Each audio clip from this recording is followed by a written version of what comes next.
Good day, guys.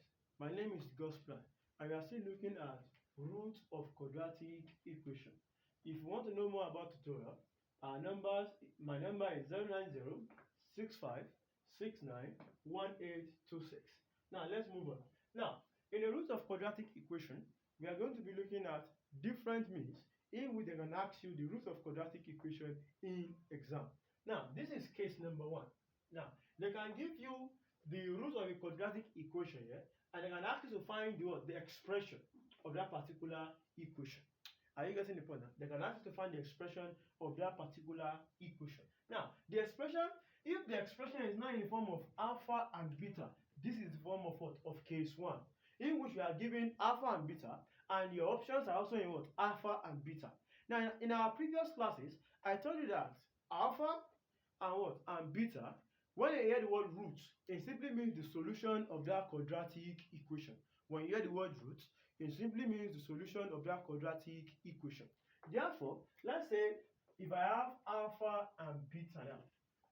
Now, the first thing I will do is to assume a value for this thing. Now, this is a short trick for you to know any expression in form of alpha and beta. Right there? Now, I need to assume a value for alpha and what? And beta. Now, note something. I will assume a greater value for alpha, and I will assume a lesser value for what? For beta. So let's say that alpha is equals to 2 and my beta is equals to 1. Now, in my question, they asked me to find alpha minus beta. Now, alpha minus beta. Now, if I do alpha minus beta here, now 2 and 1, right? So this will be equals to what? 2 minus 1, which is equals to what? 1. 2 minus 1 is equivalent to 1. And therefore, I can now slot in my what? Now, that means that I'm not going to be looking for an option in which if I slot in alpha is equals to 2 and beta is equals to 1, I'm going to be getting the value of what? Of 1. So let's try that. So let's look at option A. Now, I have in alpha plus beta cube, that is 2 plus 1 cube, minus 4 into bracket. Alpha is what? 2 multiplied by 1. Now, 2 plus 1 is what? Is 3. 3 raised to power 3 is what? 27 minus. Now, I have what I call minus 4 here, right? Now, 2 times 1 is what? Is 2. 2 multiplied by minus 4 is what? Is minus 8. Now, 27 minus 8, we know that it's not going to give us 1. So let's look at the second one, option B.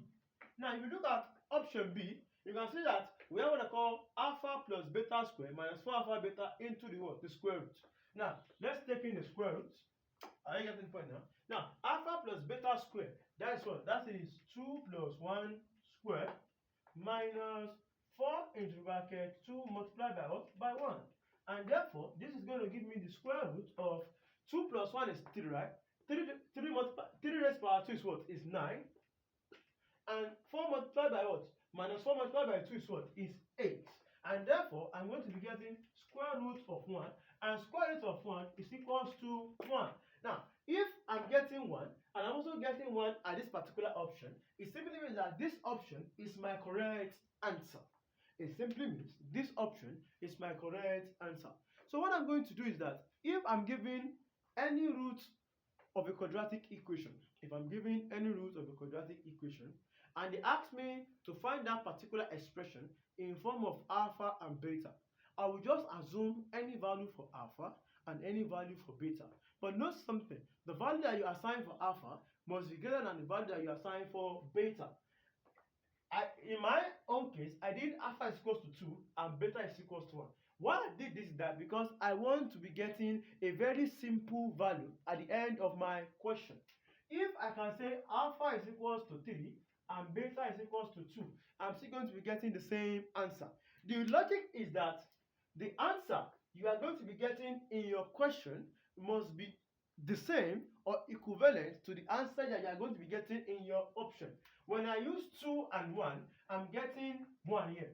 That means I'm going to be looking for an option. If I slot in 2 and 1, I'm still going to be getting 1. And that particular option will be my correct answer. Let's say we use 2 and 3, for example. Let's say we use 2 and 3, for example. So that you guys can understand what I'm saying. Let's say we use 2 and 3 as example. That means it's going to be alpha minus beta, right? Which is equals to what? 3 minus 2, which is equals to 1, right?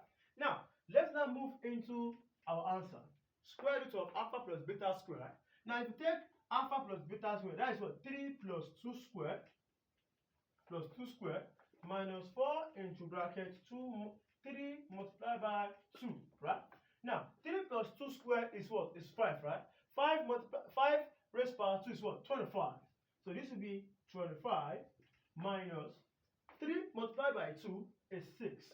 6 multiplied by 4 is 24. This is minus 24. 25 minus 24 is 1. Square root of 1 is equivalent to 1. You can see that we are still getting the same answer, irrespective of the values that we are using. And that is why our option B will be our right answer. There is still more shortcuts to learn about the roots of quadratic equation. Stay tuned and stay woke in our next class as we talk about case 2 on theory of what? Of the root of quadratic equation. My name still remains God's Plan, and if you want more enquiries about our tutorial, our number is 090-6569-1826. You can give us a call, a DM, or enter into our WhatsApp. God bless you. I love you all.